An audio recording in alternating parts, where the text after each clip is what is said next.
Eight grade कक्षा 7 विषय English lesson 1 the rainbow. तो इसमें लिखना है आंसर इन द वन और टू वर्ड्स। तो where do the boats cell.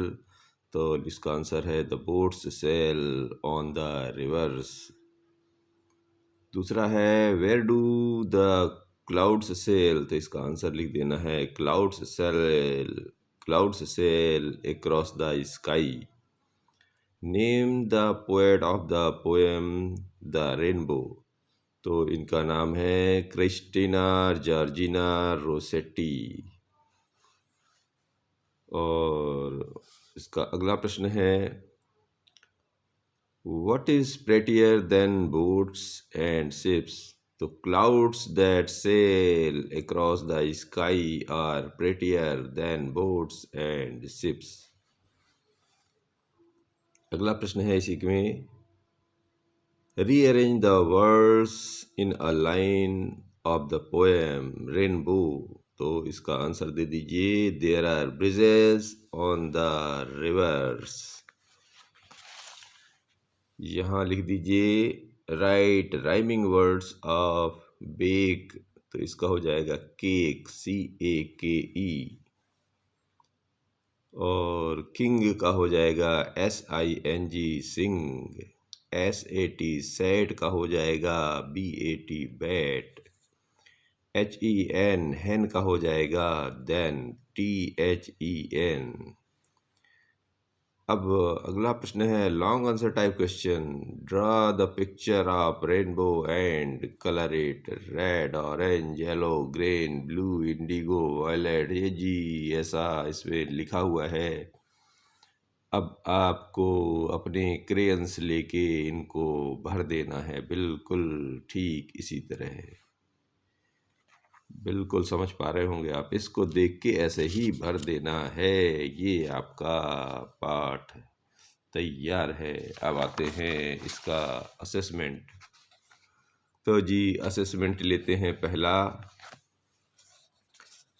और इसमें कहते हैं very short answer type question. इसमें लिखते हैं आंसर इन 1 और 2 वर्ड्स। एक या दो शब्दों में उत्तर दें। तो where does the rainbow make a bridge. तो the rainbow make a bridge from the earth to the sky. Answer in 1 और 2 सेंटेंसेस। एक या दो वाक्यों में उत्तर दें। तो right the comparative and superlative degree of the following words. तो इसमें हो जाएगा ग्रेट तो ग्रेटर और ग्रेटेस्ट। वॉइस में हो जाएगा वॉइसर एंड वॉइसेस्ट। इसी में ये अगला प्रश्न है आंसर इन 3 और 4 सेंटेंसेस। 3 और 4 वाक्यों में लिखना है। और ये दिया हुआ है rearrange the lines of the poem the rainbow. इसको रेनबो की ये जो कविता है वो आगे पीछे कह रहे हैं कि हमने लिखा है, आप इसको सेट कर दीजिए। तो जी शुरू करते हैं। Boats sail on the rivers and ships sail on the seas but clouds that sail across the sky are prettier for than these। ये पार्ट कंप्लीट हुआ। अगला फिर इसी में ले लेते हैं लेसन 5 द क्राउडेड ट्रेन। तो इसमें लेना है आंसर इन 1 और 2 वर्ड्स। तो इसका हो जाएगा वेयर डिड विनोद गो। तो लिख दीजिए Bhopal. Where did Vinod decide to travel. तो लिख देना है by AC coach. What was the young man's coat? The young man's coat was tight and short at the back. Answer the following question. How did the other passengers appear in the coach? The other passengers in the coach appeared to be rich businessman. इसमें अगला प्रश्न है, what did Vinod notice? He noticed that there was some vacant seat in the AC coaches. इसी में अगला question है, when did the TTE appear? तो लिख दीजिए, the TTE appeared. Vinod held out the ticket and the money to pay the difference. Answer the following question in 3 to 4 sentences. 3-4 वाक्य में answer देना है। तो जी, why was Vinod surprised to see the young man in an AC coach? तो इसका answer लिख दीजिए, Vinod was surprised to see the young man in AC coach.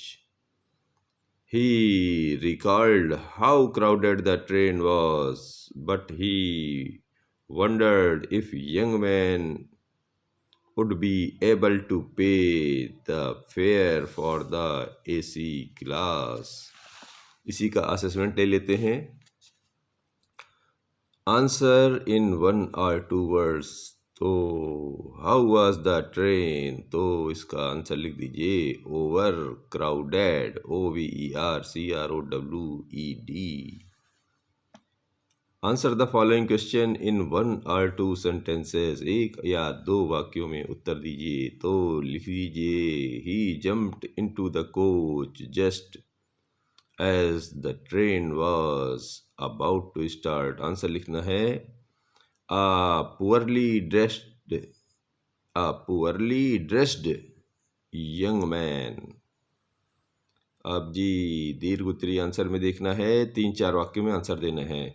Use the prefix RE and RN to write the new words in and write their meanings।